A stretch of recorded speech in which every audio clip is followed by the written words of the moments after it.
மகர ராசிக்காரர்களுக்கு இந்த குரு பகவான் வந்து 3ஆம் இடத்திற்கும் அவர் தான் அதிபதி, 12ஆம் இடத்துக்கும் அவர் தான் அதிபதி. 2 மறைவு ஸ்தானங்களுக்கு அதிபதியா இருக்காரு குரு பகவான். அதைத்தான் நம்ம பார்க்கணும். அப்படி மறைவு ஸ்தானங்களுக்கு அதிபதி உச்சமாவது நல்லதா?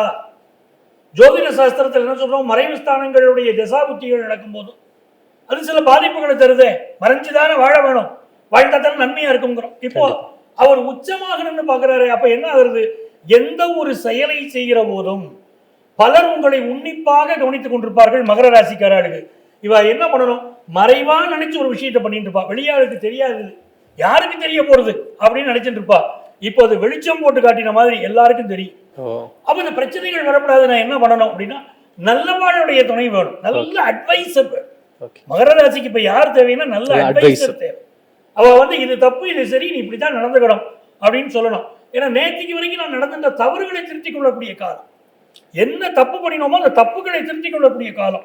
அந்த காலகட்டத்தில் சரியான அட்வைசர் இருந்தா பெரிய முன்னேற்றம் வரும்.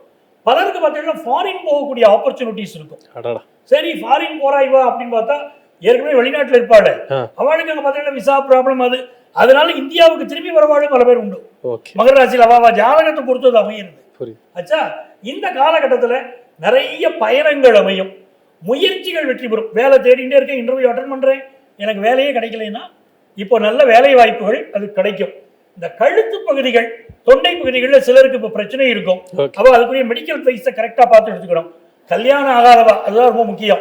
மகர ராசி நேயர்கள் காத்துட்டு இருப்பா, கல்யாண செய்தி வரும், அது சந்தேகம் இல்லை. புருஷ முன்னாடி 2 பேர் பிரிஞ்சிருந்தா கூட இப்ப திரும்பி சேரக்கூடிய யோகம் அவர்களுக்கு வருது. கல்யாணம் ஆயிடுத்து, உத்தரவாக்கியம் வரும்னாலும் அதுவும் கூடி வருது. சூப்பர். நிறைய நன்மைகள் காத்திருக்கு.